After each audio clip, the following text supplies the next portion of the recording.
Hey guys, welcome back. Today I have the keys to this Cadillac CT5 and I'm going to show you why this is one of the best all-around mid-size sedans we can buy in 2025. So of course Cadillac just did like a whole new refresh on this. And starting off with the new looks, it just depends if you like the new headlight design or not. But me personally, I kind of like the older one better. It had like more like the striking appearance. But we still do get the classic LED tail lights, and as you can see we have this really nice design going through them as well. They're fully LED and they're adaptive too, so they automatically turn on if like a vehicle approaches from the front. And overall, this blacked out grille looks amazing. And we do have these 20-inch black gloss rims with adaptive Magna Ride suspension. We don't have air suspension though, but this Magna Ride is still one of the fastest reacting in the world. The same thing that we get in the Corvette. It's an amazing black gloss for our Cadillac badge right over here as well. From the side perspective, it's still the same length. In the back, they really didn't do that much of a difference. We still get the classic LED tail light design in the back and dual rear exhaust, which is really good because nowadays even Mercedes and BMW are putting fake exhaust tips, which is kind of BS. And then if you really guys don't understand what 550T means, it doesn't mean the amount of horsepower you make. It makes the amount of torque it makes, and it's a Newton meter. So this makes 400 torque in pound-feet. They do then like round it up to Newton meters and all that stuff. So it's kind of a little bit confusing, but just like get that out of the way first. So I have the hood popped open. Powering this Cadillac CT5 is the 3-liter twin-turbo V6, making 360 horsepower and 405 pound-feet of torque. It's pretty decent in this segment, and it's paired with a 10-speed automatic transmission. It does send the power to the rear wheels, but we can also have it optioned out with the all-wheel drive system as well. The thing I would like to mention is that like this engine does have cylinder deactivation, and then also the other thing is this is kind of like the same engine that we had in the 2016 Cadillac CT6, but in that variant this made 404 horsepower. So like this is kind of detuned version that we get in this vehicle. And then if we go for the CT5V, just the V, not the Blackwing, then we will like get like this like same engine, but it will like be making close to 380 horsepower. And then if we go for the CT5V Blackwing, the top of the line, the super performance variant, that will have the supercharged 6.2, making 682 horsepower. But this engine is still really good for city cruising, and it does have ample amount of power. It doesn't seem to have that much of turbo lag, especially because how the turbos are mounted. Instead of putting one big one, GM decided to put two small ones on either side of the engine. So basically you kind of get like really less turbo lag in this vehicle. The other thing I would like to mention is this engine bay. It's not as clean as we do get in other vehicles. You can see the connections everywhere. Not a lot of coverings either. But once again, it's kind of GM's fault. They could have made it better how they had it in the Cadillac CT6 with the same engine.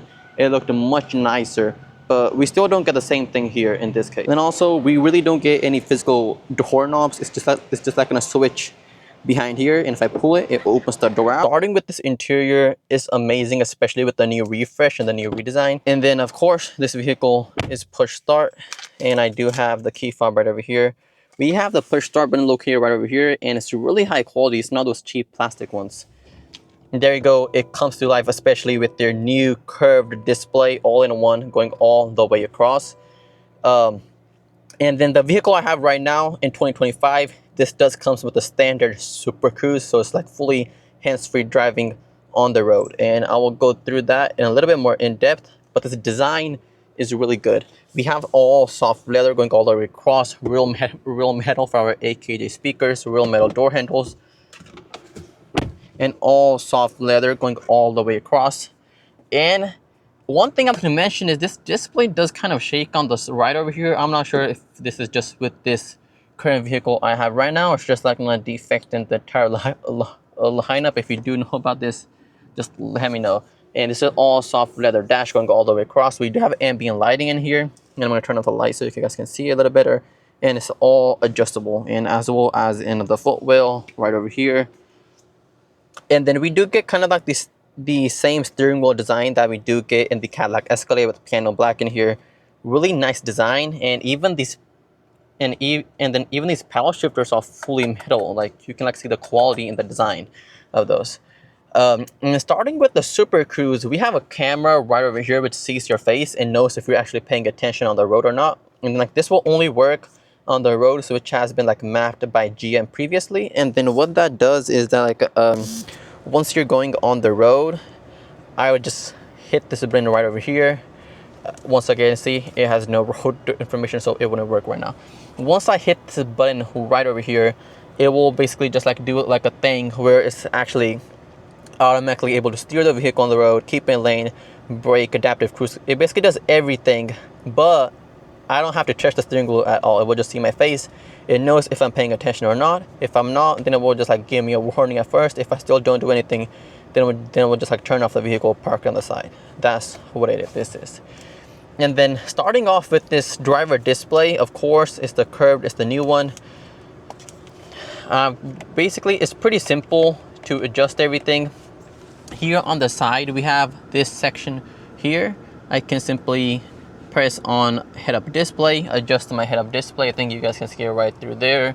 It's not the biggest one out there, but it's still pretty nice, and it can easily be adjusted here. The thing I really miss is that in the old CT5, we actually had physical controls to adjust my head-up display right over here. But in this case, it's just blank, and they just put them right over there. So, I mean, it's still okay, but like once you're driving, you kind of have to go through everything. Here's my trip data, swipe like this. Here's my layout. I can press the gauge. I can press on tour mode. It's like this. This is the sport mode. I can press on a map and it brings up the full map. And yes, this just has a built-in Google map. I can also have the assist look. I can have the clean look. And then starting off with this infotainment system is the curved, really nice. We do have wireless Apple CarPlay Android Auto.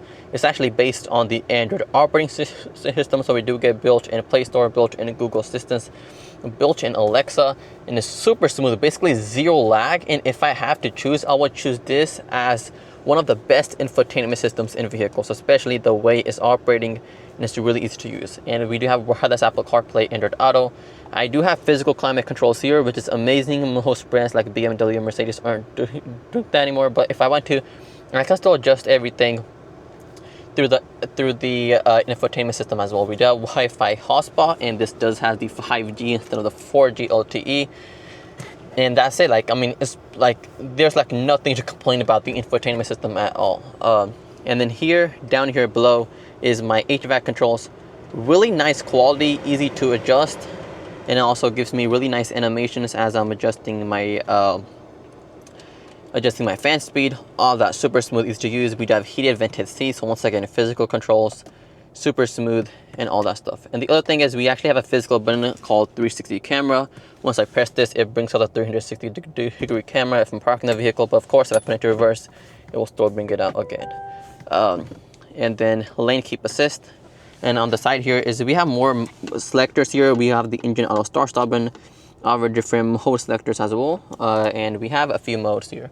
I have snow ice, my mode where I can adjust everything, and as well as touring mode. Touring is like the most comfortable. The engine sound is pretty less, it's not that much, and then at the same time, it's pretty just like in a nice, smooth touring car. But in sport mode, the suspension stiffness of the steering wheel gets pretty hard, and then the engine sounds also changes. I'm gonna floor it out a little bit for you guys.